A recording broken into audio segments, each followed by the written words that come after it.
Change lock screen wallpaper automatically, add new photos. Hello everyone, welcome to this channel. I'm Emily and I'm here to help you out today. So without any delay, let's get started.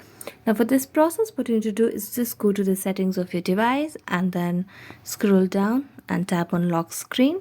Now as you tap on lock screen, you just need to scroll down and you can see the option of wallpaper carousel. So just tap on that, then tap on agree. Then the option of wallpaper carousel will turn on, where you'll be able to see your wallpaper changing automatically. Now you can also add your own images to wallpaper carousel. So just tap on wallpaper mix and you can add from your gallery. I've already added from my gallery by tapping on this plus icon.